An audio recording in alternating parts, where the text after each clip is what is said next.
Part 2, Pali literature. Last sharing, last lesson. Any questions? Basically about Sutta and Vinaya, I think it's easier for you to Mm, understand. yeah. So today will be the third Pitaka, the Abhidhamma Pitaka, plus those post-canonical texts, plus commentary, Sri Lankan chronicles, etc. Brother, yeah, post-canonical means after the Vinaya, Vinaya and the Suttas, they are close, is it? Yeah, because Sutta first edition, first the canon, the Tipitaka compiled after the third council, right or not? Oh, okay. But then the chronicle, the earliest one recorded, as I told you, late fourth common era, Dipawangsa, and Mahawangsa fifth common era, same as the Buddha Ghosa's time, lah. So it's definitely later than the first edition. Later than Asoka, about Yeah. 700 years later lah. You see, Mm. same as commentary lah. So the third Pitaka, Abhidhamma Pitaka, Abhidhamma, not only Theravada has the third Pitaka Abhidhamma, other Buddhist schools, Savastivada or Dhammaguttaka, all this they have this Abhidhamma also. The difference is that the teaching will be different. One thing lah. Second thing, most of the Abhidhamma of other schools have been lost or incomplete, except Savastivada's Abhidhamma. It's complete 7 edition in Chinese, and then Savastivada Abhidhamma is they never claim that it's a Buddha's compilation or Buddha's word. In fact, they mention the name of some monk, scholar monk. So it's well known that their Abhidhamma was compiled by the monk after Buddha passed away. It's different from Theravada, who claim that the Abhidhamma Pitaka was Buddha's word or compiled indirectly, but written down by other people later. There's all these are the differences, authorship, the content, that's all the differences. So now, as I mentioned to you, the different text you have to refer, so I don't have to repeat lah. Then the meaning of Abhidhamma, Abhi, according to Theravada's definition, Abhi means higher, as I told you before. But Chinese translation say Abhi means about. Abhidhamma means about Dhamma or further explanation or elaboration of Dhamma, Buddha's words. But Theravada say higher meanings. The teaching is different in the sense that it have a deeper meaning. So much, but then a lot of Theravadin, the follower today, they misunderstood lah. They thought the Abhidhamma text one class above the Buddha's Sutta. That's a problem, you see. As I told you a story in it, my classmate at the class in the MA, he always say, you people study what Sutta. No point. We all study Abhidhamma higher. Ego. The ego is there. That's why if you say Abhidhamma is higher Dhamma, it creates some problem among the Buddhists, you see. But never mind, we just tell you the difference between the Theravadas interpretation of Abhidhamma and the Chinese translation of the word Abhidhamma. So who translated again Buddhaghosa lah. This Buddhaghosa, I don't know. There's so many areas you have to encounter or see his name there lah. Brother Yap, maybe he has assistants because he translated so many materials. Yeah, Yeah. practically all the important Yeah. commentaries. You see the name Buddhaghosa, Buddhaghosa. Mm.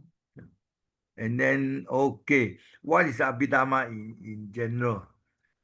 It's an analysis or the summary of early Buddha's teaching, but with emphasis on psychological aspect or mental functions, plus some ethics.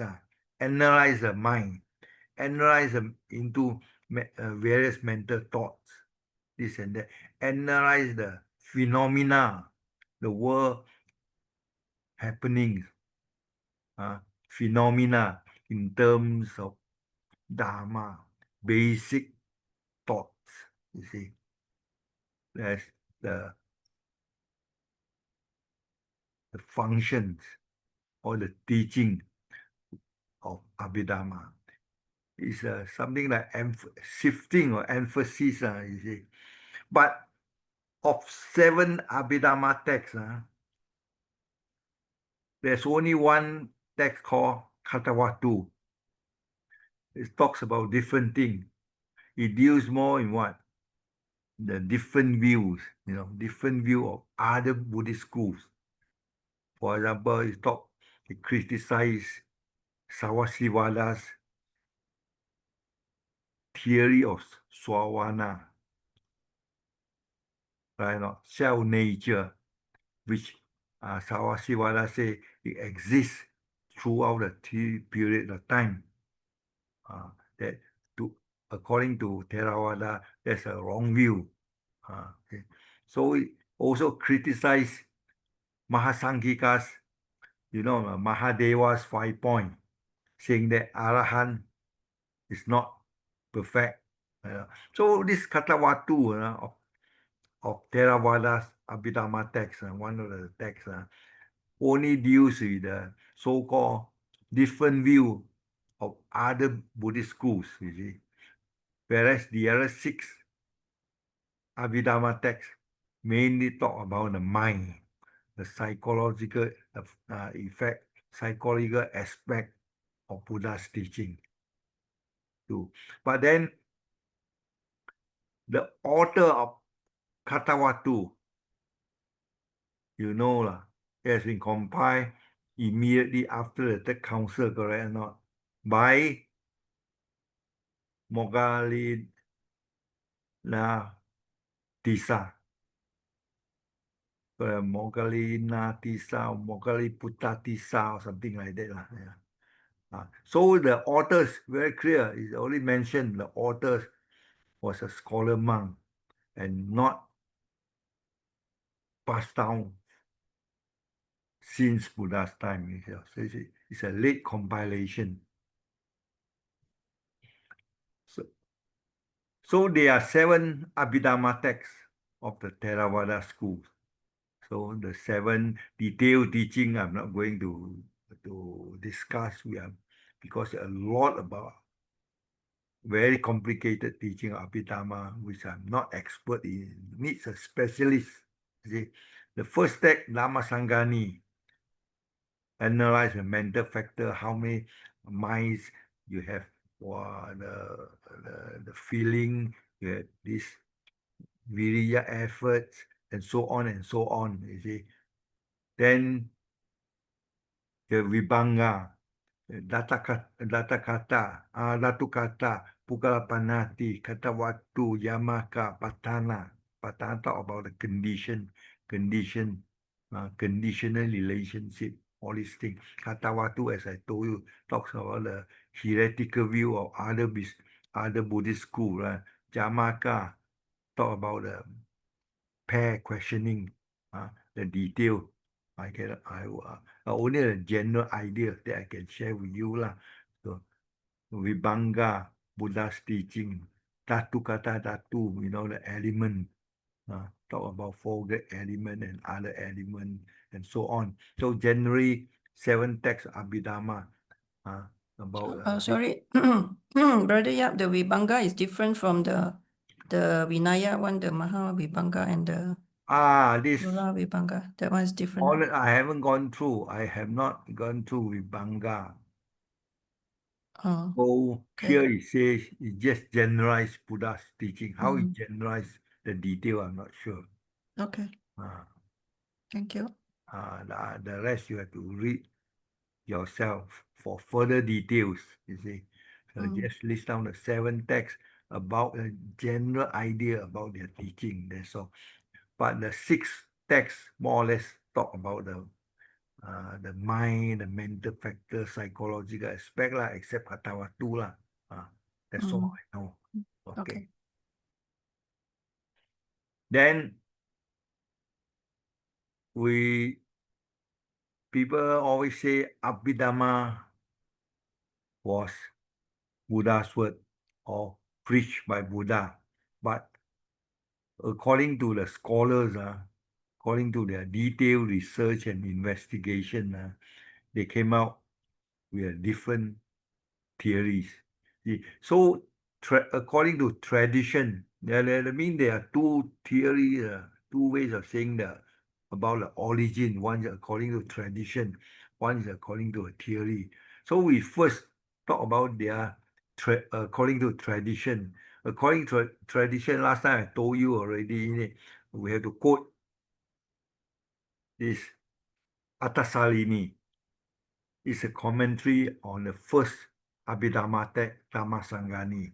The first text, Dhammasangani. So each Abhidhamma text, they have a separate commentary. So the commentary on this Dhammasangani, called Atasalini, compiled, I think, if I'm not mistaken, by Buddhaghosa also. You want to check in detail. In Atasalini, it says that during the 7 years, 7 Vasa or 7 years after Buddha gained enlightenment, the 7th year after gaining enlightenment, Buddha went to the Tawatimsa heaven. Why not? To preach Abhidhamma. This is according to Atasalini. But if you want to have a more detail about this story, you have to refer to Dhammapala commentary. Dhammapala commentary give a more detailed story. It says that Buddha have a debate with a heretical monk in Savasti. Those heretical monk chop off the mango tree and then have a argument, debate with Buddha. Buddha perform yamaka, fire and water, all these things. Then after this debate and after this psychic power, psychic performance, then Buddha went to the outskirts of Savasti, now a place called Oraha, about 5 kilo away from Savasti. There he took 3 steps, 3 stripes, and straight walk up, not walk out, we say up to the heaven, Tawatimsa heaven.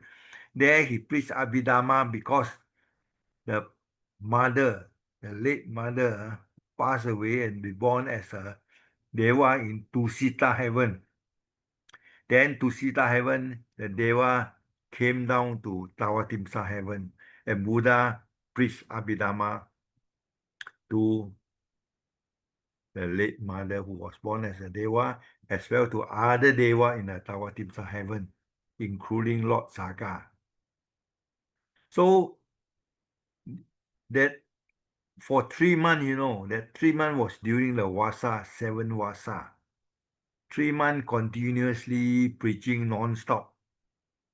And then during the time for alms round, foods, then Buddha have to create create what?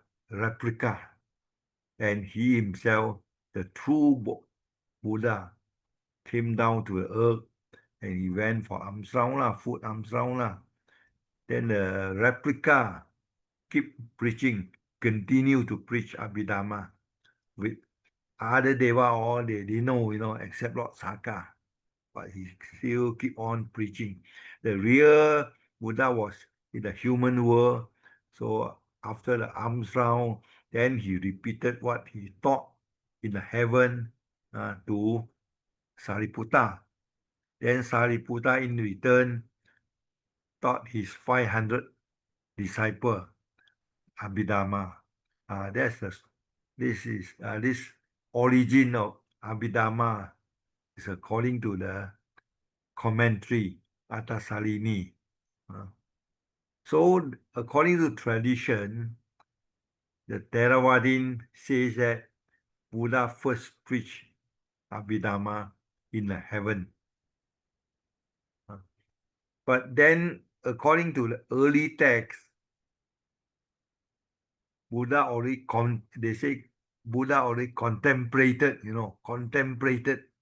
the teaching of Abhidhamma on the fourth week, I think, fourth week, after the enlightenment. You see, the teaching already appeared, already emerged in Buddha's mind already, much earlier than that, to think.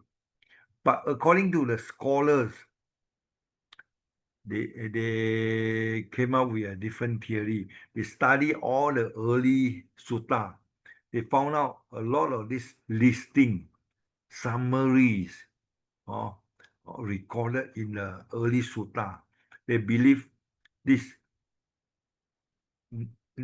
listings or summary, also known as a Matika, later has been expanded further and further from time to time.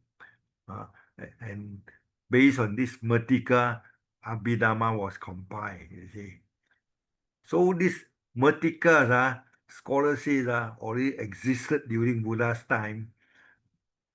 For example, there was one sutta preached by Sariputta, Sutta Vibhanga, something like that.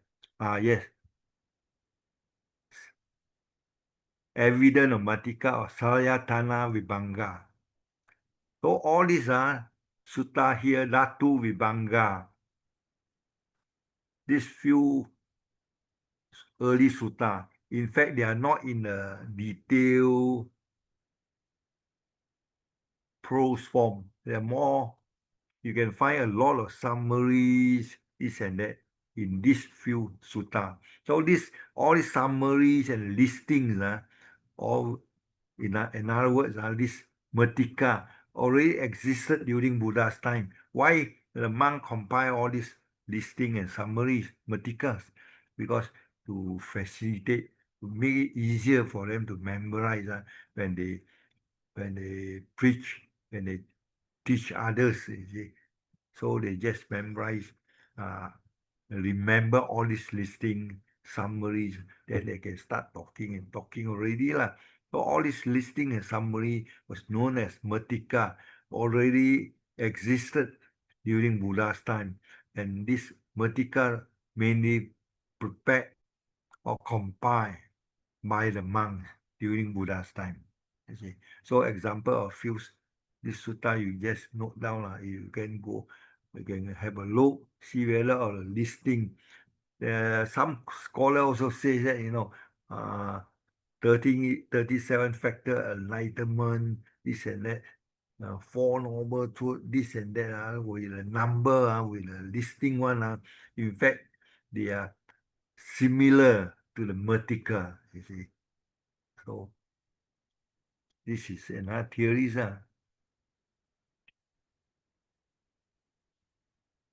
This one I discussed to you. According to tradition, I discussed with you the difference of Katawatu and other six text, then discuss with the historical aspect of Abhidhamma, the listing called matrikas or murtikas, meaning summaries or listings compiled by the monk to help them to recall, the Buddha's teaching so that they can preach after recording all the summary and listing, etc. So briefly, we discussed the origin, the meaning of Abhidhamma, the different texts of Abhidhamma, and the origin according to tradition and according to history. So the important thing we have to point out to you, since scholars say that Abhidhamma is a late compilation, it's an expansion of early summaries, Matikas. So surely there must be some differences, right? So they list down, they say Abhidhamma is a shifting of emphasis. There's a difference between the approach, Buddha's approach when he preach sutta, as well as those approach adopted by the compiler Abhidhamma. The main differences. First, sutta, Buddha used conventional terms. Convention is just day to day, what we know one. We don't talk about, your five aggregate is like that. Your four duta is like that. That one only in Abhidhamma talk about the ultimate sense. Right? We just use a conventional means. Even though Buddha talk about non-self, no I, but still for convenience sake, still say I, my, you, correct or not? This is a conventional term. Then the earlier approach I always talk about liberation through the conduct and bhavana, the normal conventional way. Whereas Abhidhamma emphasize ultimate sense, ultimate reality, talks about all this mental thought in terms of mental thought, talks about instead of conventional ways, or about Dharma. They always break down all the phenomenon into a small unit called Dharma. So two different approaches. So that's all about Abhidhamma. Before we talk about other texts, say anything about Abhidhamma? Just give you some ideas of what is Abhidhamma, what sort of teaching, what approach, then the origin. That's all. If you want to go into very details, I think one day is okay enough. Finish. Moreover, I'm not expert Abhidhamma. Nothing else.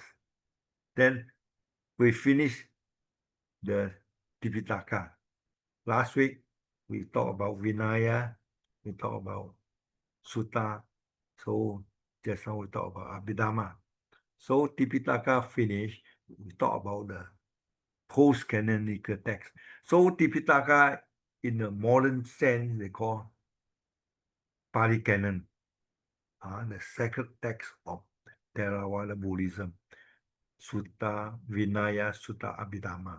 So after these three Pitaka was compiled, then the rest we call post-canonical texts.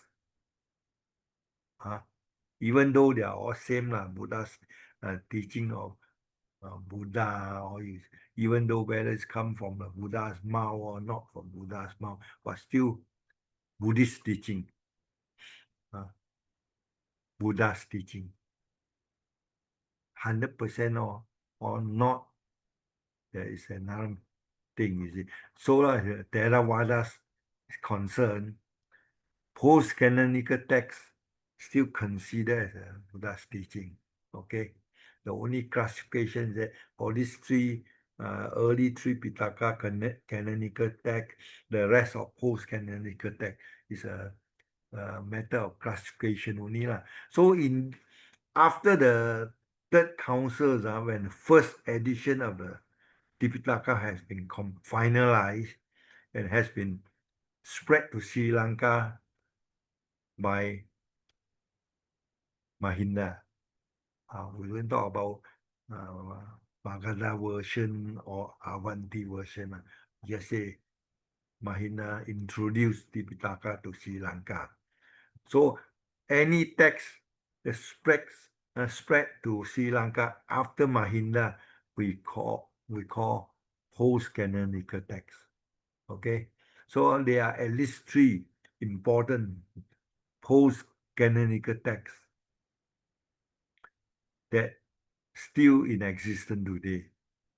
Miranda Pana, that one you know Sorry, very but well. Brother, can you repeat that? Any, what? What, the one that spread to what? Sri Lanka? Ah, What do you say just now? That is considered that is ah, considered the post-canonical. canonical text Abhidhamma, Ah, Sutta, and Vinaya yeah.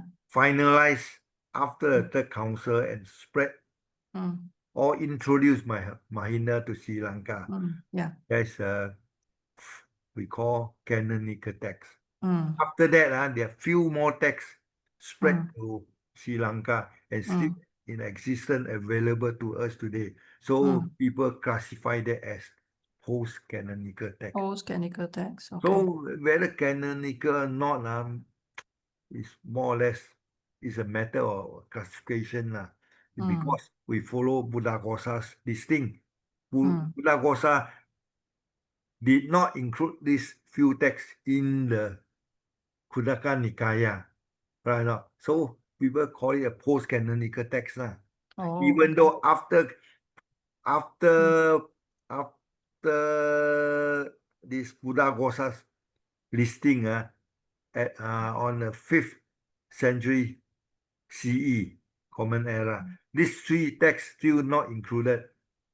mm, Whether it's first edition of the Tipitaka or the second edition Buddhaghosa's listing, these three texts still not included. So it remain outside the canon Tipitaka. So we call post-canonical lah. mm. Okay. So important three, Mirena Pana, Nekti Pakarana, Peta Kopalesa, three texts. Nekti Pakarana, Peta Koparosa, Peta Desa, and Mirana Pana. Even though these three is not included in the Khuddaka Nikaya Sri Lanka version, but Burma has added these three texts into their Khuddaka Nikaya Mm, in the sixth Buddhist Council held in Yangon, 1956. 2,500 years of Buddhism celebration. When they call a Buddhist Council in Yangon, they officially added this three. So Sri Lanka version remain 15 texts in the Khuddaka Nikaya as per Buddhaghosa's listing. Whereas Burmese edition, they have 18 texts in the Khuddaka Nikaya. Understand there's a difference. So, Nettie and Pekarana more or less talks about the same thing. They recommended all the methodology, all the formulas for you to judge whether a certain teaching is Buddha's word or not. You can satisfy this criteria, this and that, follow this and that.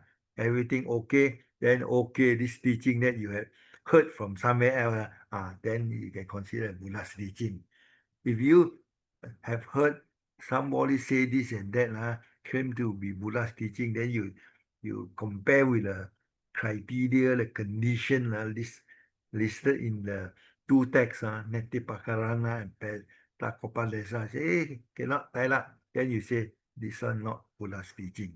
Okay, so that's the main purpose objective of these two texts, Necti and Peta. Okay. So the first two are the thesis setting out the method, formula for interpreting and explaining canonical text. See, if any word or statement that cannot be interpreted according to the methodology or the formula recommended by this, then you cannot consider as Buddha's word. That's the main ideas of these two texts. Then who compiled these two texts, Petakopadesa and Netipakarana? Historically, people believe it's some monk in ancient India, Ujjaina, central India, but it's western part of Magadha. But later, this text have been spread to Sri Lanka. But some people say the Sri Lanka monk compiled in Sri Lanka. We don't know who is correct, but anyhow, this is according to the history. Author unknown, could be compiled in India or in Sri Lanka. But according to the tradition, people believe that these two texts was compiled by during Buddha's time, by Buddha's disciple Mahakachana, one of the 10 great disciples. Why? Because people say Mahakachana, he has the ability, to elaborate Buddha's word, Buddha give a short briefing, short teachings, or in summaries, short summaries, and Buddha Kachana, based on the main point, main issue, can elaborate in details. And this elaboration, detailed talks, always agree with Buddha, what Buddha wanted to say. So since these two texts appear recommending all the listing down all the formulas, or people believe that these two texts must be compiled by Mahakachana. That's according to tradition. The origin, the authorship of these two texts, the two theories, one according to tradition, one according to the history. Even history also says that authorship and place also unknown. You see, that one we don't go into detail so much. Not important.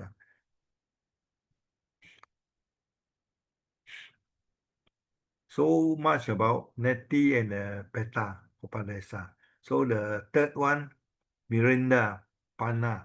Mirinda Panna, the one is confirmed, compiled in Northwest India, possibly in Gandhara and Kashmir area during the 1st or 2nd century Common Era. Why people believe this text was compiled in Northwest India?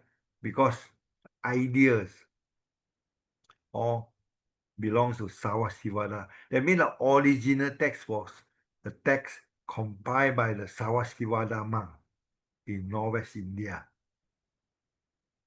possibly in Gandhara, Kashmir area. And this text spread north and south. North, whereas Central Asia, through Central Asia to China. Then south means some monk introduces text to Sri Lanka. So that's why scholar can compare the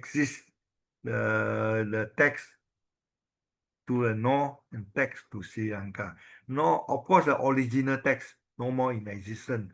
The copy in Chinese translation still available, and the text was translated by a Cambodian monk, 6th century CE, Common Era. Cambodia, those days they call Funan, the earliest Cambodian kingdom called Funan. during the early time, Funan was a Buddhist country as well as a Brahmanica. Is a mixture lah, just like the ancient Kedah lah.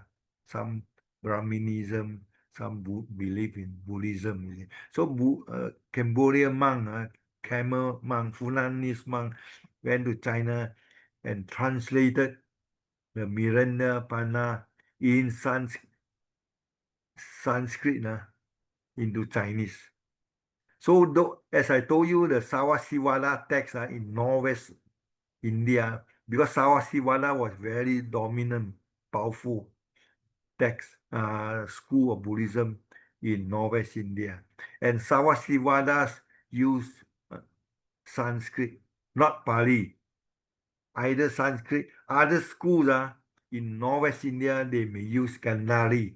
Yes, at Dhamma and Dhammakutaka school, I know, use Gandhari. So those texts spread from Northwest India to China, either Gandhari or in Sanskrit. Since the text Mirana was compiled in Northwest India by the Savastivada monk, so the text was originally written in Sanskrit.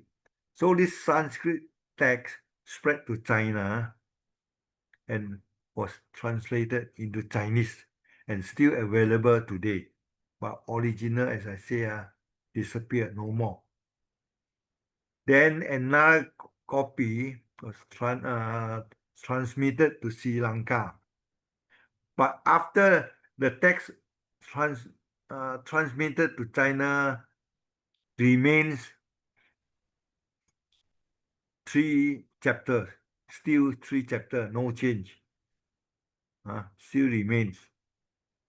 Whereas the Miranda Pana introduced to Sri Lanka have been translated into Pali. Not only translated into Pali, they have added in additional 4 chapters, plus the original 3 chapters now they become 7 chapters. So the Sri Lanka version, the Pali version today, 7 chapters, Miranda Pana. Whereas the northern version in Chinese translation today still remain 3 chapters. So scholars say that the 4 chapter in Sri Lanka one, the Pali one is a later addition. One thing. Second thing is that the original 3 and the further additional 4 chapters, they compare the teaching. Then scholar found out the content of the first 3 chapters and the content of the additional 4 chapters in Sri Lanka version slightly different emphasis. The additional 4 chapters aligns or agree more with the Sri Lanka Pali teaching or Theravada teaching. Whereas the original 3 chapters, the teaching is more slightly different from the Theravada, it's more aligned or agree with the Savastivada teaching. Then they check with the Chinese translation, the only 3 chapters in Chinese. Then the teaching is more or less the same. That shows the differences between the Chinese version and Sri Lanka version, in the sense that the early 3 chapters still remain as a Savastivada. The additional 4 chapters must be later addition in Sri Lanka because it agree with the Theravada's teaching more. So these are the differences between the Chinese version and the Sri Lanka Theravada version of Miranda Pana. So this is the content, the background, historical background. Now we talk about the Sri Lanka version, 7 chapters.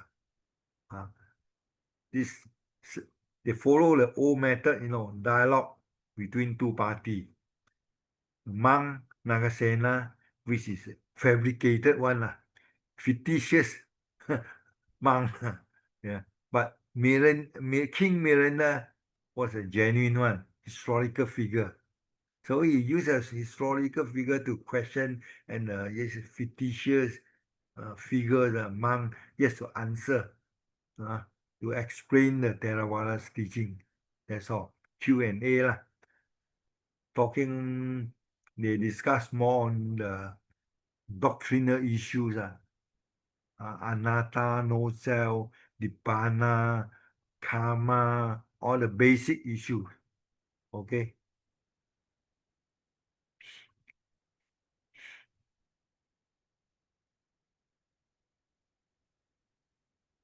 The text record dialogue between Miranda and the fabricated Nagasena, involving issues related to the basic doctrine, Anatta, Pugala, great man, Nibbana, and so on and so on. So the original, as I say, Sarvastivada school, Northwest India. That's all for the Miranapanna. Anything about Miranapanna? Yes, a brief introduction in the three post-canonical texts.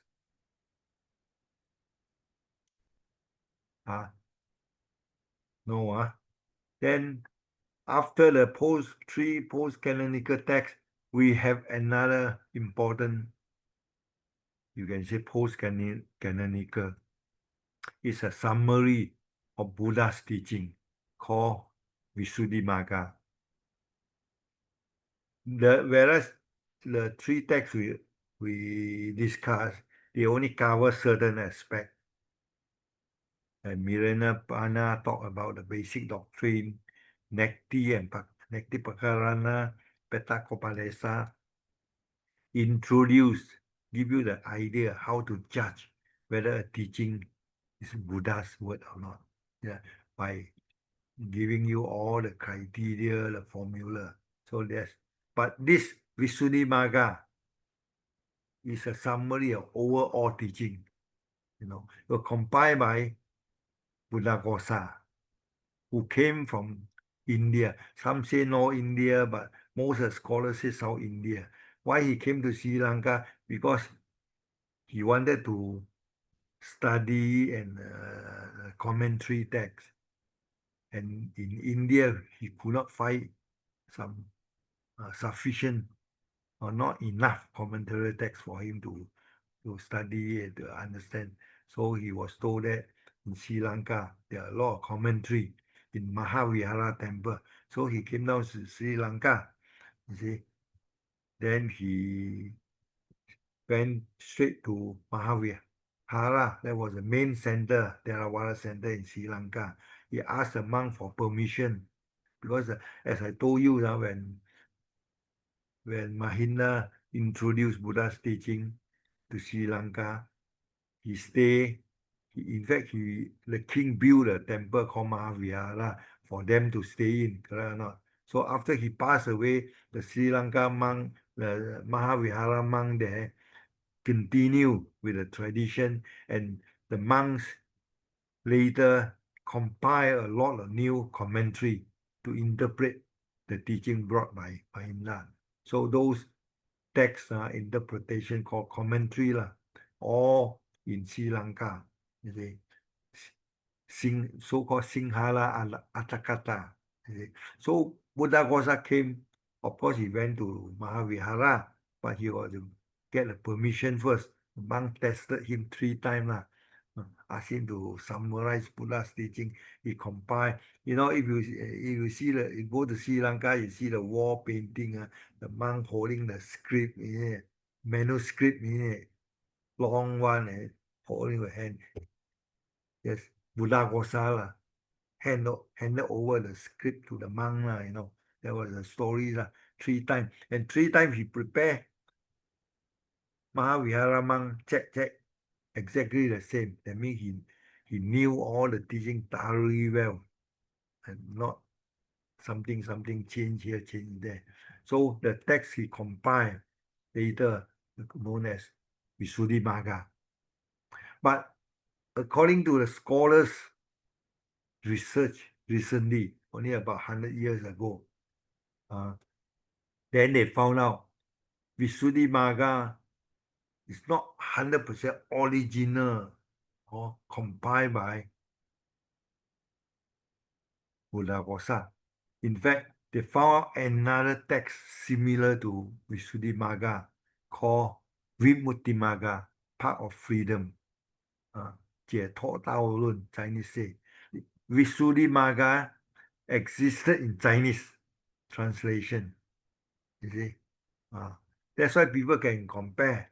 Then they found out, the content of Visuddhimagga and Vimuttimagga more or less the same, to the extent that not only content the idea the same, the wording, passage, the whole passage exactly the same, Then people say, since Vimuttimagga was compiled very much earlier, few hundred years earlier, 300 or 400 years earlier than Visuddhimagga.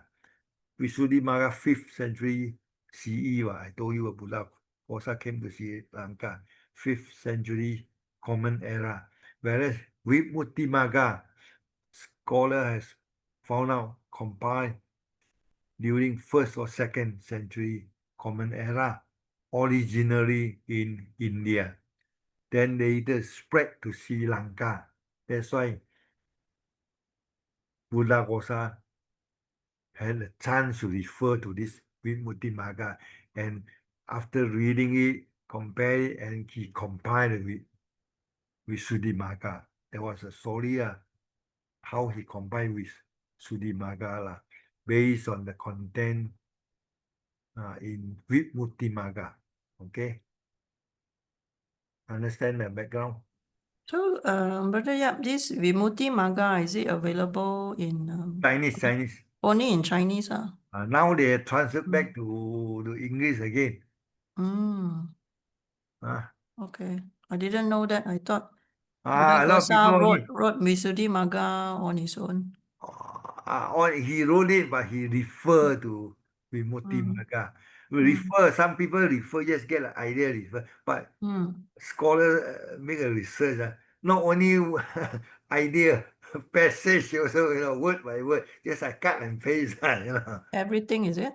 Not everything, certain important issues. Okay.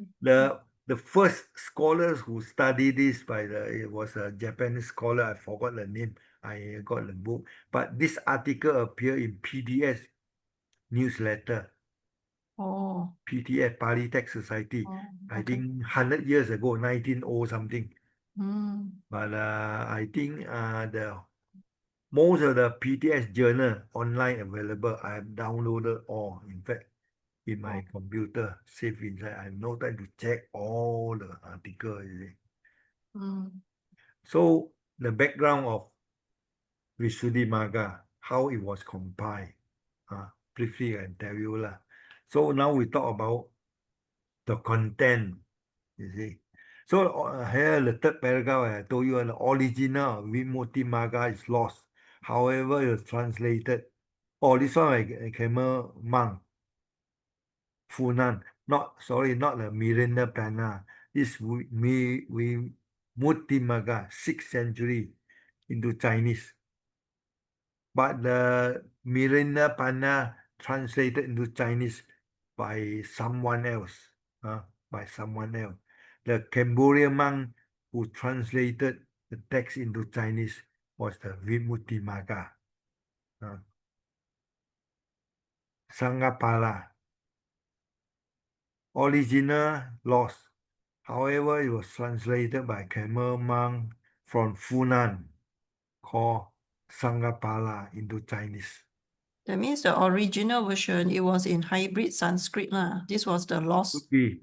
Yeah, could be. version. So this is a Chinese version available. That's why they translate back to English and I think Pali, I don't know available or not, but translated back into English. You see. So the Chinese version, Chinese translation is extant today. Okay. Just like Sumangala, Samanta Pasadika. commentary on the Vinaya. Part of it available in Chinese only. Original version in Chinese. The modern version is available. The first, but not complete, the Samanta Pasalika in Chinese is not complete. The Pali one is more complete. Okay. So, okay, this we Sudimaga and we Mutimaga, their relationship. We Sudimaga. We Mutimaga, we are not going to talk about it because we talk about the Theravada only recognize, only emphasize on Visuddhimagga and not Vimuttimagga.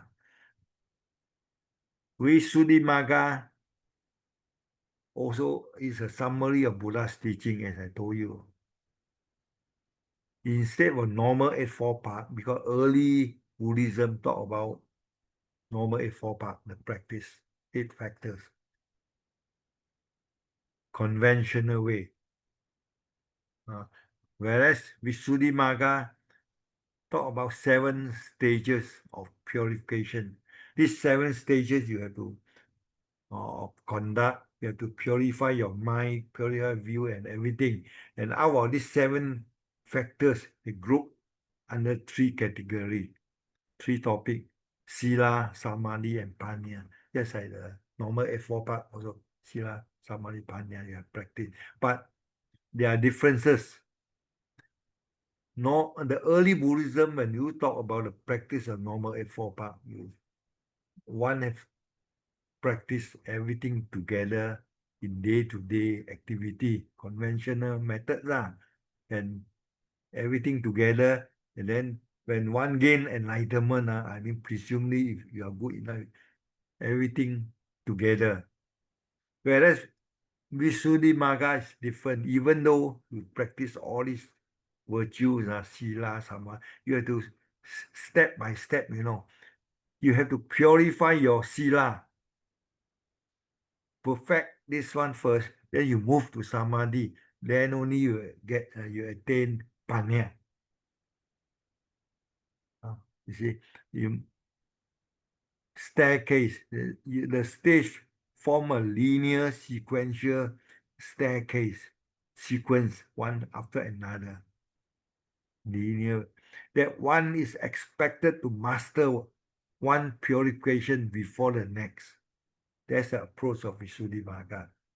It's not concurrently like the normal Eightfold Path. You can practice meditation at the same time you practice sila. It doesn't mean you have to perfect your morality, then only you go into meditation.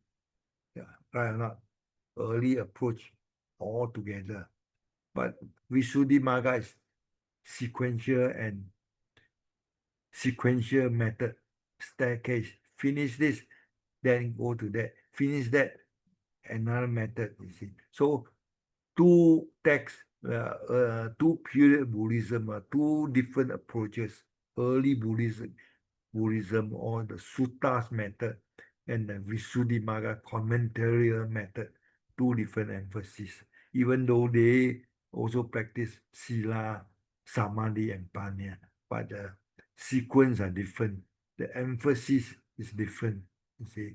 So this is one difference. The next difference regarding the meditation in Visuddhimagga. Early Buddhism, samatha, the concentration, and the vipassana, the insight, the panya aspect, they're combined, they're related. Just like Mahasacaka Sutta, when Buddha practiced on the way to gain enlightenment, he practiced the concentrations, so-called samatha first.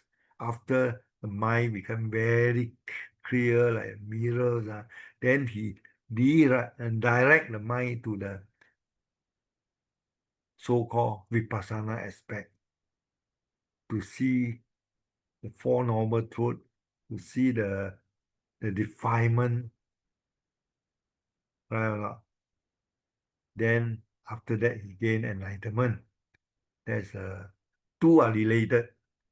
After gaining a clear and concentrated mind, then only you move, you direct your mind to the vipassana inside, looking inwards. That's an early approach. But in Visuddhimagga, they always split out these two separate practices. And the approach is different. In Visuddhimagga, when they talk about meditation, they rely a lot on nimitta, external object, and that is called kasina meditation. No, the method is that kasina external object can be color. There are four ways, 4 elements. The users, the first is the kasina meditation. First stage says samatha, that you can use any of the 10 external object, normally color lah, all the element, all the space, all this and that lah. Then you visualize. Then after visualize, then you form an image, nimitta, in your mind.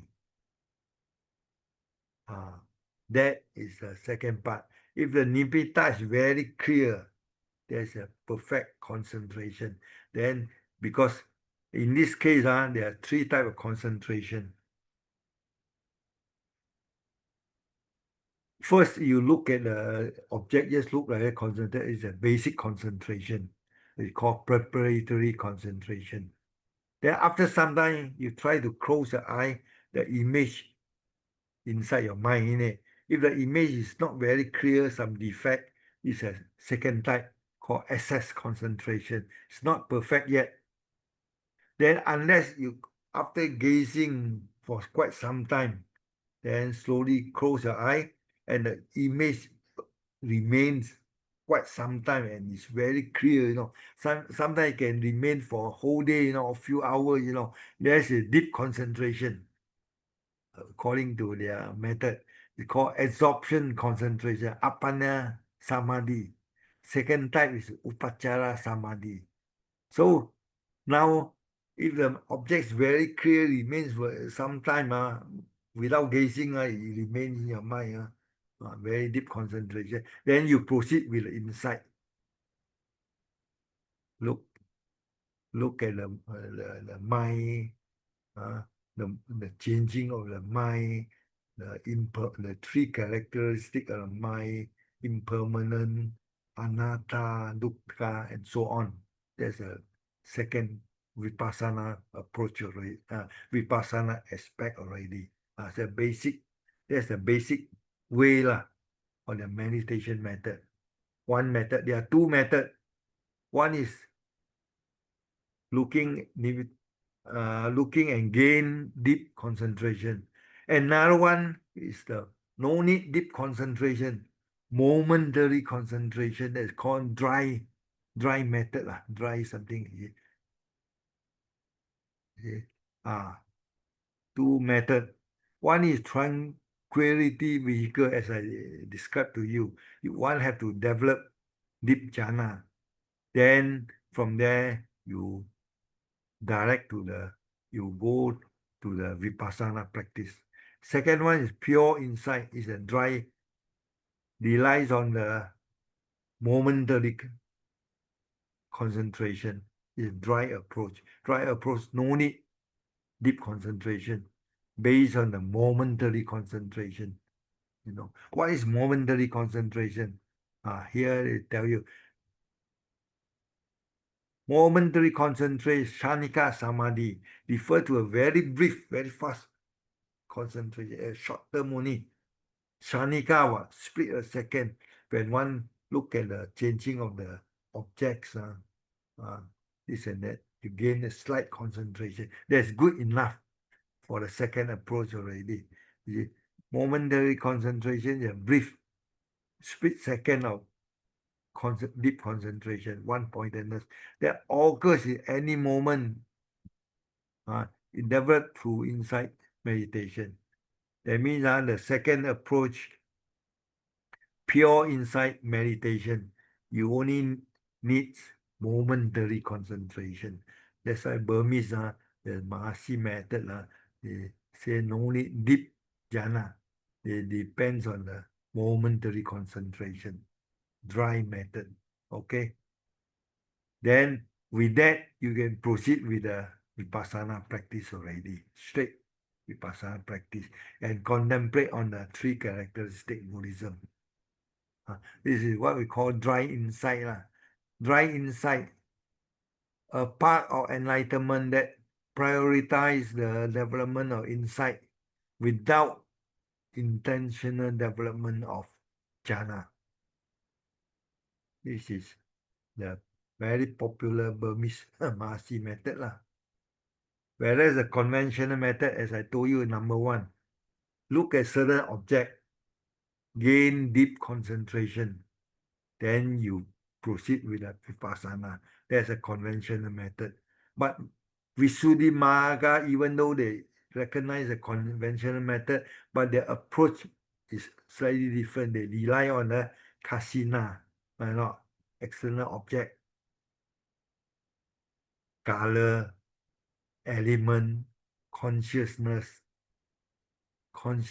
consciousness, the few 10 method, 10 external kasina to develop your nimitta, that method.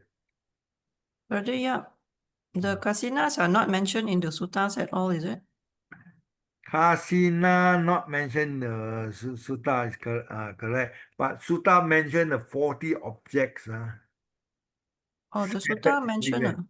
40 scattered everywhere, but not in a systematic way. Unlike the Visuddhimagga, all the 40 are listed, combined together for you to practice. Just like the para, as you say, Buddha Wangsa, you have to practice 10 parami, correct or not? The one 10 parami in early sutta scattered everywhere. You can find dharana, you can see sila in this sutta, that sutta.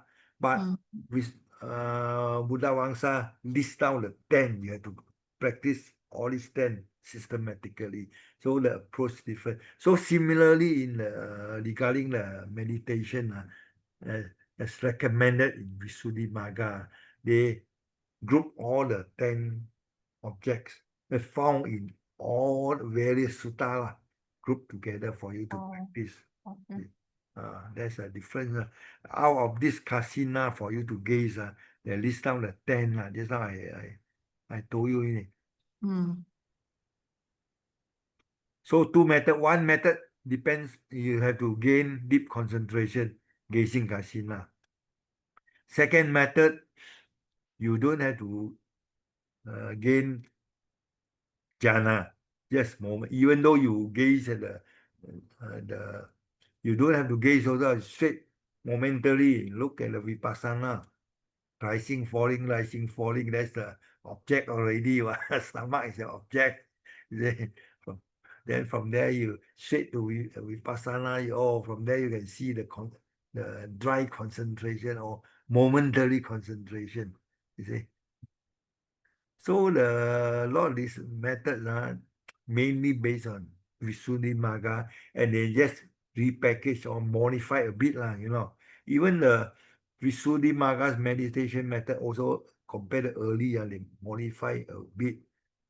They have to rely on the first method, rely on the object, kasina, develop concentration, nimitta.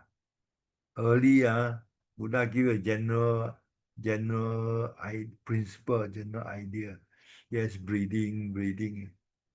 They consider object. So the basic thing is that you have to rely a certain object, build up your concentration. That's the Thai method. Now you have to rely on what? Mantra. Buddho, right or not? That's an object for you to gain mindfulness and concentration. So the idea is that you rely on something to calm down your mind. And not Brother like Yap, Ah, Sorry, so that means the jhana referred here in the Visuddhimagga would be the absorption jhanas, right? the third one, The Appana Samadhi lah. Apana Samadhi. Mm. Because the But access is the Did basic they one. did they classify the Appana Samadhi as absorption? Is it is it Apana, mentioned? Oh yeah, yeah, it's absorption, mentioned, Apana. absorption. You see, the first one is the preparatory, Yeah. parikama. The Mm, second, assess concentration, mm, upachara, as I told you, after yeah, gazing, the image still not perfect, not yeah. clear, and won't last long, the second stage. Until such time you gain Mm, absorption concentration, mm. it means the things very clear and remain for quite some. But but the suttas never talk about Nah, never talk. absorption That's concentration. why I say he introduces meditation terms and concept not found Mm, in the mm, sutta. mm. Uh, Yeah. for example, classification of three type concentration and further classification into momentary concentration. All is not in the sutta. It's a new Mm, idea created by this Visuddhimagga, created by mm, Buddha Gosa. You see, mm, momentary concentration. You straight practice vipassana. That means it's split out. No need samatha. Yes, straight vipassana. Because during vipassana, sometimes you look at the changes of the phenomena. This momentary concentration will appear, you see. And this what they believe lah. There was an argument in 1950s. The booklet you can see between Sri Lanka monk and the Burmese monk, the Mahasi's method. Very serious argument, Oh. very serious, Oh. heavy. Mm, Long ago I read certain part only. The Mahasi, they said no need concentration. Yes, straight to Vipassana. You need only mm. momentary, Yeah. something not even momentary. You see. Then people asking for the Sutta. People Sri Lanka side, they say Buddha, when he gained enlightenment, also up to fourth jhana. What. When he Mm, passed away, Parinibbana also fourth jhana. What. Correct or not? yeah. Uh, eh, from beginning to end also, the humanity we also mentioned first, second, third, Mm, fourth. mm, So now you come up with a new idea, say that no need this fourth jhana, only moment, split a second only, not only mm, a few hours, just like that. I also you gain or not? Momentary concentration, you also can. That's why you can straight away practice vipassana. See? yeah. No need samatha. But actually, I read a book lah. It talks about the Mahasi method.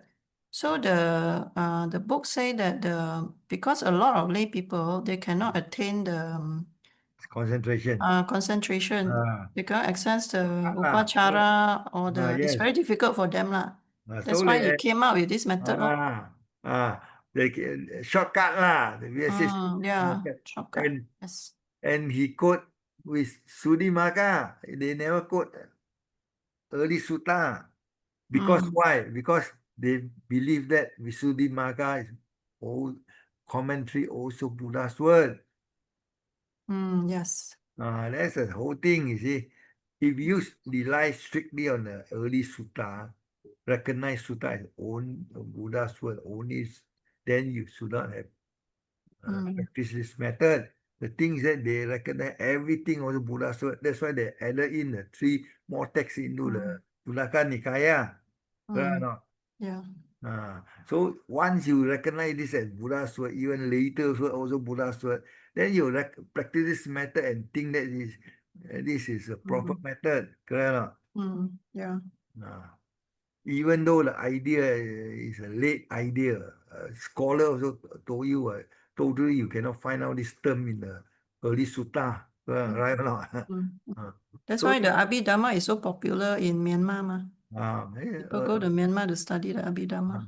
so it's a later method. People want shortcut lah. And then another thing, Niroda Samapatti. Also, this idea in the the term you can find in the Abhidhamma, but in the early sutta, you don't find Nirodha Samapatti. It's Sanya Vedayita Nirodha in the early sutta. That means this concept is that you practice once you attain a deep concentration for at least up to Anagami, not Sotapanna, not Sakadagami, Anagami level and fourth jhana level. Then you can shut down your mind, the mind totally shut off.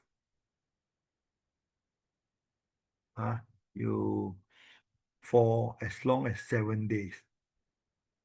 This stage, you don't hear this, you don't see that, but the deep consciousness, the basic subconscious still there. Like people think that you're dead, but you're still breathing very subtly. You say you cannot say wrong because 31 plane existent. There's one existent, I think, Brahma Ram. No consciousness.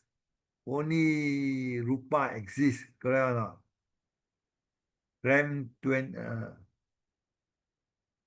22, 22, 23, 21, around that.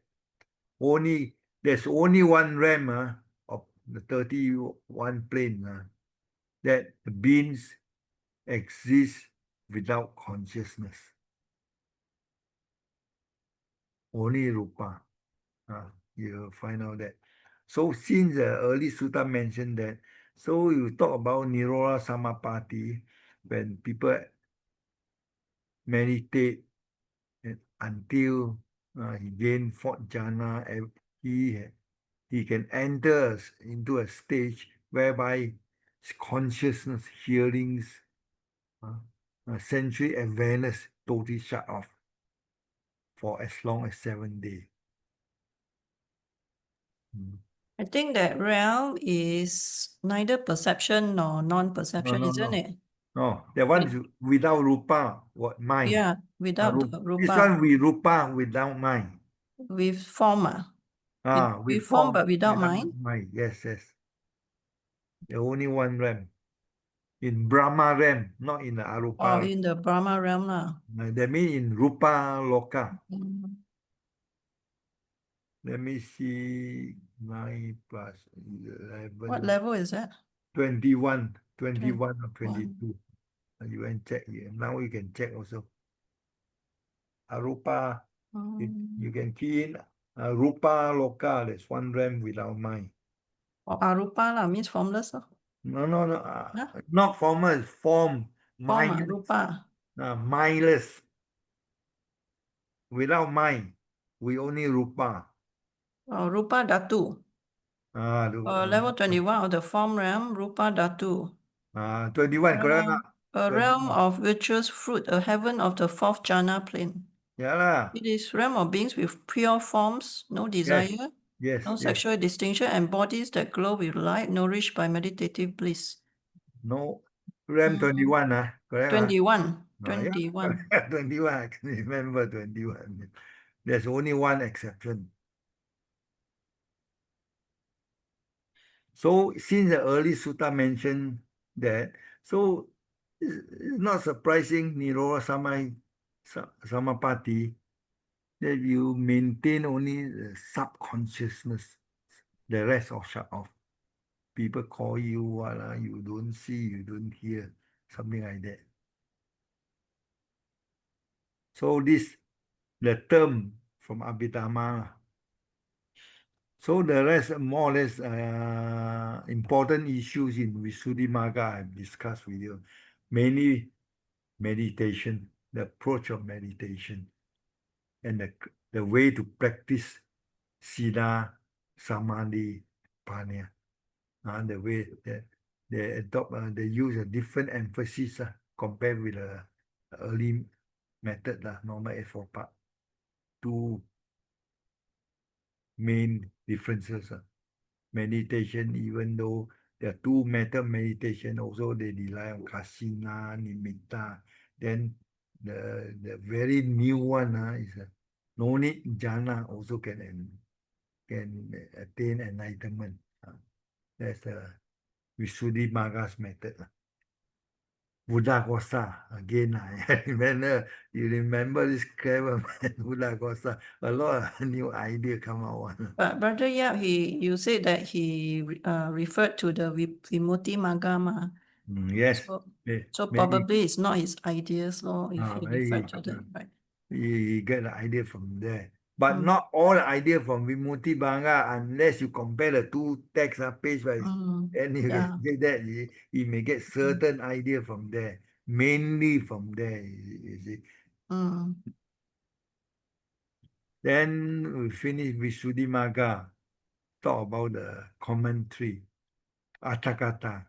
Commentary means those texts compiled just to comment, to explain the ideas, the terms, the doctrine found in the sutta.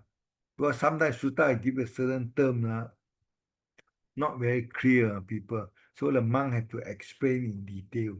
So, so, so people memorize and memorize later, they compile. Just like the revision notes or something like that, separate manual to explain the textbooks.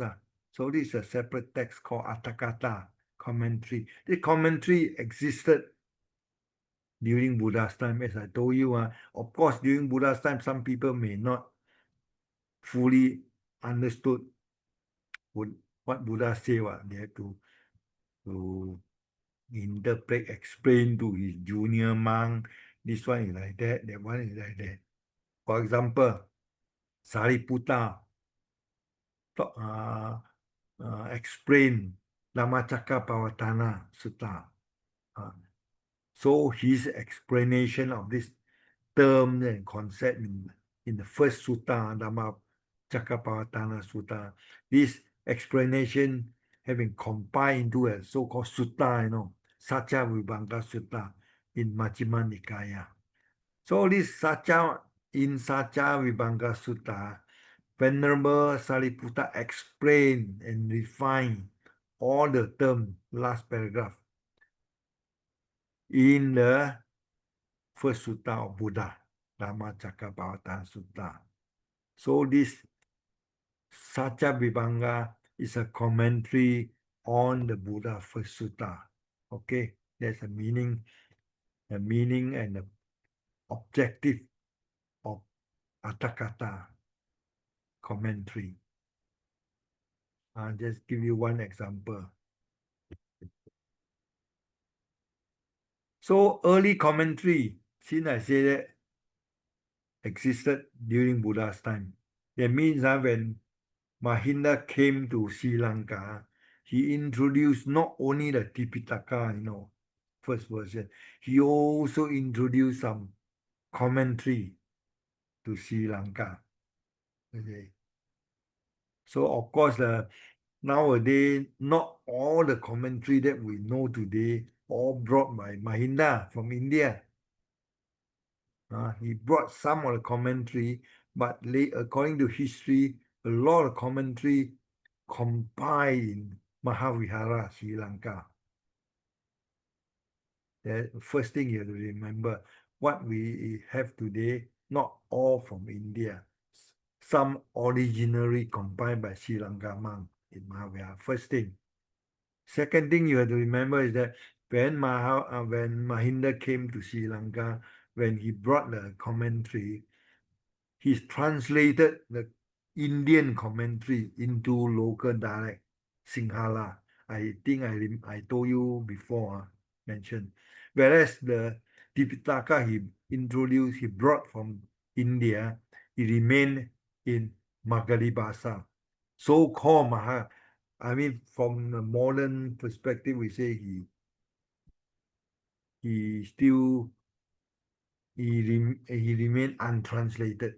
Okay, whether you call it in Bali or in Magadhi Bhasa, the thing is that remain untranslated. He only translated the commentary he brought from India to Sri Lanka into Sri Lanka dialect, Sinhala.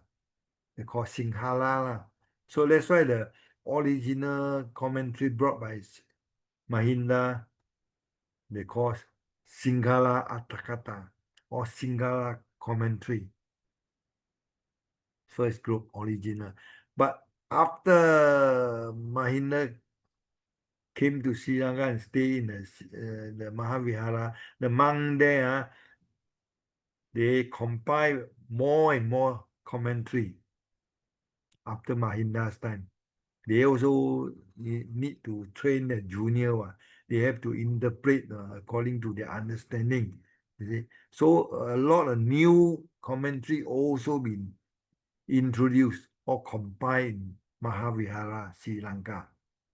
So that means that all this commentary remains until today were not 100% from India, majority from Sri Lanka. And those commentary compiled in Sri Lanka or in Sinhala, okay, together with those translated one brought by Mahinda or in Sinhala and kept in Mahavihara. Understood? Until 1st century BCE, before Common Era, then everything written black and white. After the Matales Buddhist Council, Fourth Council, correct or not? Now you understand the sequence. Mahinda came to Sri Lanka, brought Tipitaka commentary. Tipitaka remained untranslated in Indian dialect. Commentary translated into Sinhala. Then after that, Mahinda passed away. A lot of new commentary compiled by the monk in Mahavihara again in Sinhalese. Then this thing went on and on until 1st century BCE. After the Fourth Council, Pali and the Tipitaka remain as Pali, but the Sinhala commentary written down black and white in Sinhala. Then move on until 5th century CE, Buddhaghosa came. Okay, Buddhaghosa, when he went to the Mahavihara temple, he asked for the manuscript of the commentary. That one in Sinhala, you know. Then it's translated into Pali, also called Magadha Bahasa. Okay? Clear the information? Yes. So the Pali, the typical still remain in Pali. So-called Pali lah. You can call Pali, Magadha, Bahasa, never mind. Use a conventional term to describe it. So until now, today, we have Tipitaka in Pali, commentary in Pali version. Sinhala version, original version, no more. Sinhala version no more lah. So Sinhala. there are two, right now, after translation, I Yeah. told you, Yeah. Buddhaghosa translated into Pali or Magadha Magadhi Pali. until today. What we have today, all based on this Magadha Pali, Magadha Bahasa of Pali, where original Sinhala version no more. Why no more? There are two theory.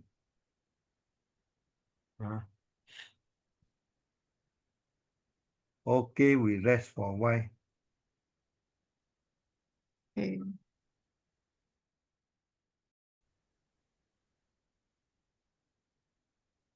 Now we continue with kata-kata commentary.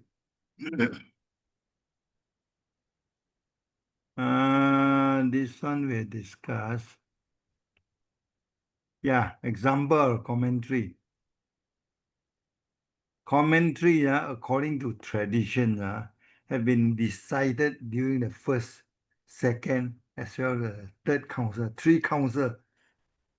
This is Sri Lanka's chronicle says.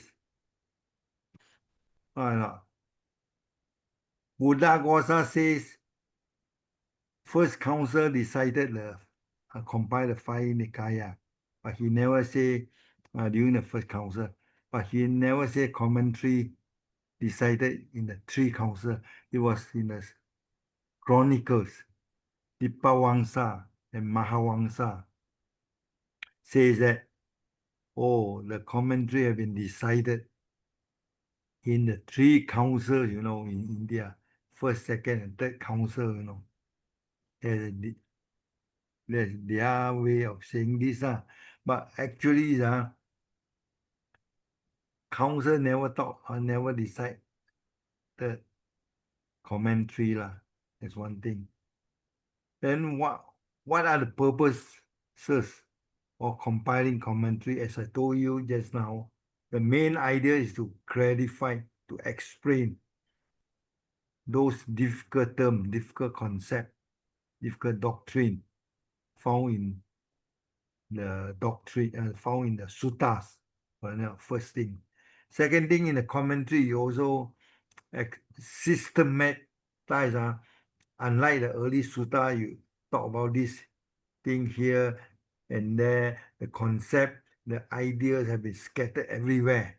But commentary, like for example, Visuddhimagga, one shot, all the concept, all the ideas systematized and compiled together. So this is the second function, second objective. Then in the commentary, sometimes you can find out the historical so-called historical background, or sociological or cultural background. That's all. But the first one, clarification, the one is explanation, the one is the main objective of compiling the commentary, to comment on certain thing, correct or not? Whereas the second one, historical, sociological, the one normally you find out where? Like Sutta Vibhanga, Mahavibhanga, Mikuni Vibhanga, right or not? Sometimes they talk about the historical background where Buddha uh, uh, advocate or proclaim a certain Vinaya rule, correct or not? That one you can find out in the commentary on the Vinaya rule. Third one, for example, Visuddhimagga, combine everything, systematize everything into one book. So at least three main functions, three main objectives. Then examples of commentary text that you are familiar with, or still popular today. Of course, the first one, the commentary on the Vinaya, Samanta Pasalika by Buddhaghosa. That one everybody knows. Then you have the commentaries on each of the Nikaya. First one, Sumangala Vilasini by Buddhaghosa. Is a commentary on the Dika Nikaya. Then Papancha Sudani is by Buddhaghosa again. It's on Majjhima Nikaya. The third one, as I told you, Samanta Pasalika on Vinaya. So a lot of these commentary texts, not 100% have been translated into English yet. Not all. Some still remain in Pali. Then you have, besides Buddhaghosa, you have other commentator, also all from India. They came to Sri Lanka just to translate the commentary from Sinhala direct into so-called Pali. For example, this one, Bante Venerable Dhammapala, not the modern Malapala, the ancient Dhammapala. He compiled a book, Paramattha Dipani. Paramattha Dipani. This is a commentary on Udana together, so many texts. On Udana, Itivuttaka, Vimuttimagga, Pettawattu, Therigata, Theravada, and Charyapitaka. Everything into one book by Dhammapala. He came after Buddhaghosa. If I'm not mistaken, in the 6th century, around 100 years later. Then Jataka commentary by Buddhaghosa. So the Jataka commentary, the first part is very important. The introductory part about the biography of Buddha. The part we call Nidarakata, right or not? Normally you study the life of Buddha based on the Nidarakata. Nidarakata, in fact, is the introduction of the commentary on Jataka. Then you have Nidesa, one of the 15 texts in the Khuddaka Nikaya called Nidesa. In fact, out of 15 texts, this is the longest or biggest text in the 15 text in the Khuddaka Nikaya. This Nidesa consists of two parts, Chuda Nidesa and Mahadidesa.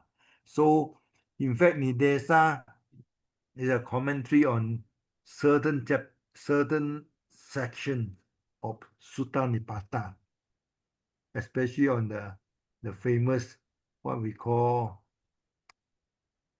Kanga Visana Sutta, Rhinoceros Sutta. Nidesa, a commentary text of Khuddaka Nikaya. It has a commentary text.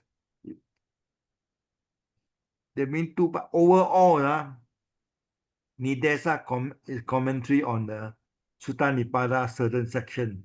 Then Nidesa again overall has another commentary text on the Nidesa. It's called Sadama Jotika, translated by Upasena. Sadamapa Jotika. Okay, so Nidesa itself comments on Sutta Nipata and itself another text comment on the Nidesa. So this one is a bit special. Okay, example of a commentary text exists to, in fact, a long list, a lot. Most of the commentary compiled by Buddhaghosa. Remember. So after commentary, as I told you, later have been written down in Matale, and then later retranslated into Pali by Buddhaghosa, 5th century Common Era. This one I told you just now, first paragraph. Then besides the commentary, you have commentary on the commentary, we call Tika, sub-commentary. Sub-commentary called Tika. Sub-commentary explain the commentary text. Some of the commentary text still not clear enough. So other monks prepare again to comment on commentary. It's called Tika, sub-commentary. This one, of course, is after Buddhaghosa's time. Especially 12th or 13th century, a few hundred years after Buddhaghosa. A lot of this sub-commentary came out. Then after commentary, we discuss another group of literature, Pali literature, Sri Lanka Chronicle, also compiled in Pali by the monks and the nuns in the Mahavihara. Okay, not in India. That's why you call Sri Lanka Chronicle. Not my layman, you see. The earliest one available text was the Dipawangsa,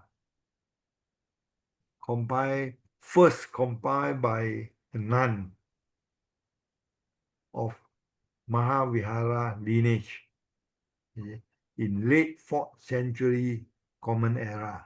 You see, this is important text not because it was the first chronicle appear in Sri Lanka, but it's important in the sense that in this text it says that the monk in Sri Lanka adopted what the teaching of those Arya who attended the first council.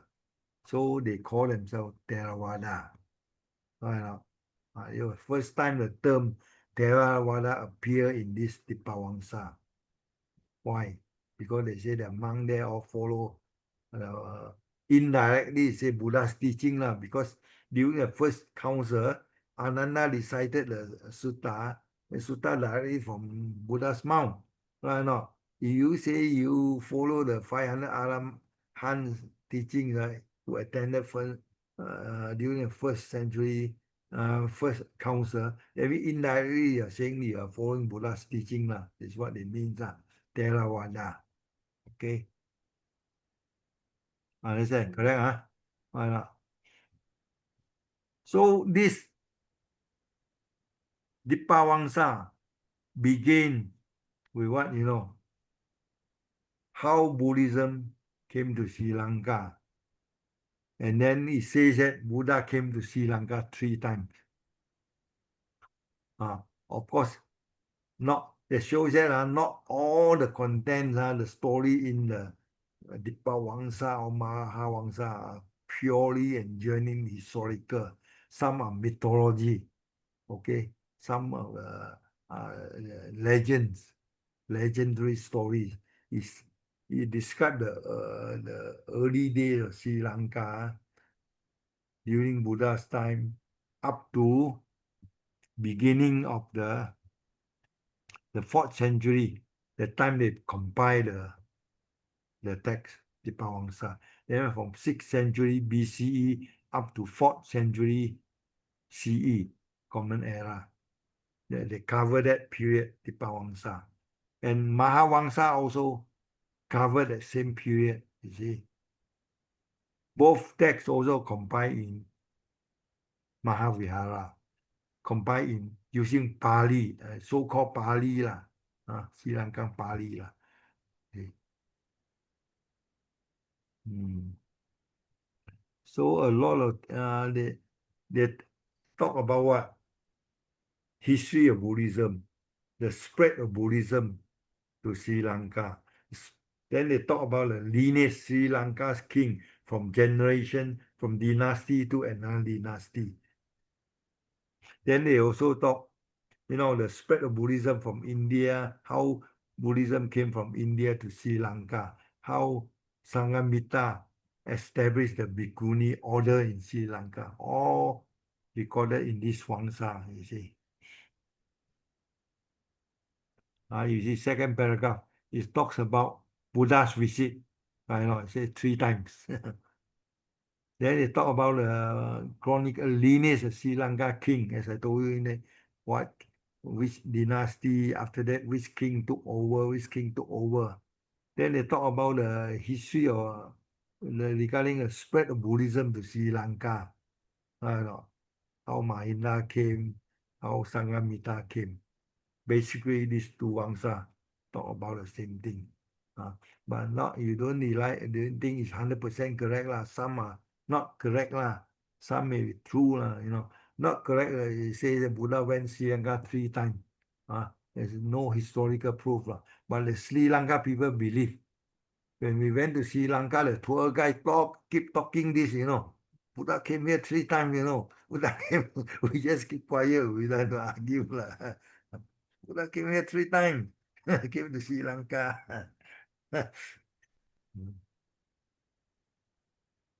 Then after Dipawangsa and Mahavangsa, Then it continued with another text called Chulawangsa. Just now I say the Dipawangsa and Mahawangsa stopped at 4th century Common Era. Then Chulawanga carry on from 4th century CE to 19th century, quite cover a period 1,000 over year, 1,500 year. Mainly talk about the lineage of the kings, Sri Lanka history, you see. Chulawangsa continue from 5th to 19th century CE. Together, that means the same as Mahawangsa, they record the history of Sri Lanka, the lineage of the king. That's the function of the text. So regarding Buddhism, the two important texts are Dipawangsa and Mahawangsa, that's all. So Chulawangsa is not so important because it talk about their lineage of the king, Sri Lanka history only. So long as Buddhism, you talk about Mahawangsa. Right now, even you talk about the Asoka and contribution of Asoka, we mention Mahawangsa. Talk about the Buddhist council, we mention Mahawangsa. Talk about Theravada's teaching, Dipawangsa. So only these two Wangsa are relevant to our Buddhist study. Then after the commentary, after the chronicle, another group of literatures are the manual, something like the revision notes, we say it's a summaries of those Buddhist texts. For example, the most popular one that you have today is Abhidhamma Arthasangaha. Talk about a summary of all the Abhidhamma nowadays translated into English, by Bhikkhu Bodhi. You have the book, I think you have the book, most of you. It's a very popular book. Do you have the book? Those who study Abhidhamma, instead of reading all the 7 texts, big volume, you just read this book enough already. You summarize the whole thing. Because it's a manual, it's a summary. You don't have this But one. we don't study Abhidhamma, Brother Yap, so I Yeah. don't have this book. So if you study the general idea, you must have you get from this book Okay. enough by Okay. Bhikkhu Bodhi. This one written quite late, 11th century Common Era, by a monk, Sri Lanka monk called Anuruddha. That means read this book enough already can understand all the The Abhidhamma. concept from Abhidhamma's point of view. Oh, okay. About karma, about anatta, from Abhidhamma. It's just a normal book, 100 over pages, 200 Oh, pages. okay. Those say a free book, thick cover. Free distribution. 3 or 4 books I have given away quite a lot too. Published by Selangor Vipassana Society. Selangor Vipassana should have lor, Or 20 years ago they Oh. printed this for free distribution. You see. So it covers. So the books, this manual is about Abhidhamma. It covers the whole field of Abhidhamma in very condensed way. Right now, just summarize the whole thing Then after this manual, you have other miscellaneous texts like Pali grammar books, Palita chanting book. This one no need to talk in details. After all, I don't know Pali grammar well. I just tell you other books also available in Sri Lanka, compiled long ago. The Palita chanting, they also have this book long ago. Then another Wangsa. You mean this one? You mean all this for the monks, is it? For the monastics? Compiled in Sri Lanka for Compiled in Sri their Lanka in Pali grammar books. for their juniors, junior monks, The junior monks, okay. seminaries, just like Kulakapata, Kulakapata. Inside there you have all the Mangala Sutta, Peta Sutta, Jam, 3 refuges for a monk to chant, learn Yeah. manual. Yeah. Then What is this Chronicle of Future, Brother Yap? I haven't read this. Sounds interesting. Chronicle futures. I don't know much. You talk about future Future. world, Maitreya, all these things. You can make a search of it. Then Okay. Sarasangaha, Manual of Dharma, nothing else. That's all. Then Pali, after that, in Sri Lanka, the literary works are not so popular. Then the attention, compiling Abhidhamma, compiling Pali, shifted to Burma, 15th century. That's all. Sri Lanka's Pali literature, the activities are not so active lah after 15th century lah. So 438, 440, okay lah, 10 minutes about questions. So, 2 hours. so in Sri Lanka, I mean, after the which century? 15th century, it's not so Ah, active. Not Is so, it? no, very few important literary works appears. We can say that. You Okay. cannot say totally no lah, because he never Mm. quote it. The others are not so important. Mm. Okay. Anything, Sister Caronica, totally quiet lah. What happened? Disappear lah. Never see your face also. Abhidharma is not really my what my topic. Not, not your cup of tea. But still have to learn, it's part of history. It's one of the toughest topic for What me else? to digest.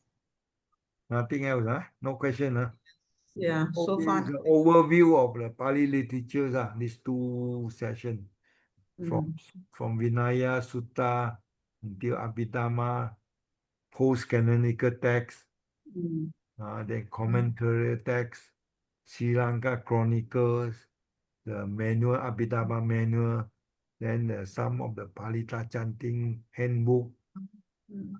Brother, yeah, this Vimutti Magga is now available only in Chinese version, right? English, I think available. People retranslated back. Retranslated to English already, but they Yeah. don't recognize it now. They only recognize Visuddhimagga. Because they organize Pali text. These are original Pali not available. Oh, I see. And So then they don't recognize any text I that don't, doesn't I have don't mean, Pali I as the don't, origin. I don't say they don't recognize. They totally never follow the teaching. Probably it never existed in Sri Lanka. Correct or not? Yeah, possible. Only from in Chinese translation. Mm, Theravada recognize only those that written in Pali. mm, Existed in Sri Lanka. Two things. I see. Written in Pali, existed and passed down in Sri Lanka. Two conditions. Okay. Subsequently, if today you dig here and then you found out all this text and then confirm 2,000 years ago, written in Bahasa, they also don't recognize don't recognize the text, correct or not? Yeah. They are condition, that's a tradition. We say they are tradition. Even the history, they have proven so many things nowadays. Do they recognize? They don't recognize. They just follow the tradition. As I tell you, Theravada Buddhism follow tradition. Sri Lanka tradition means Sri Lanka tradition. Mahavihara's tradition, not Abhayagiri tradition, not Jetavana tradition, because Sri Lanka don't say at least three important centers. Abhayagiri no more already. Jetavana no more already. Absorbed into Mahavihara. 12th century common era. By the order of the Sri Lanka king. The rest have to dissolve. Reordain, not join in, reordain by Mahavihara monk, they consider as junior again, join in, That was the Sri Lanka history. So they recognize only the Pali text there existed in Sri Lanka, written in Pali. That's a tradition.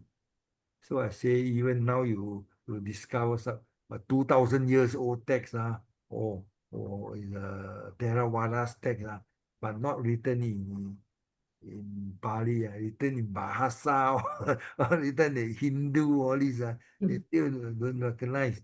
Traditionally not recognized.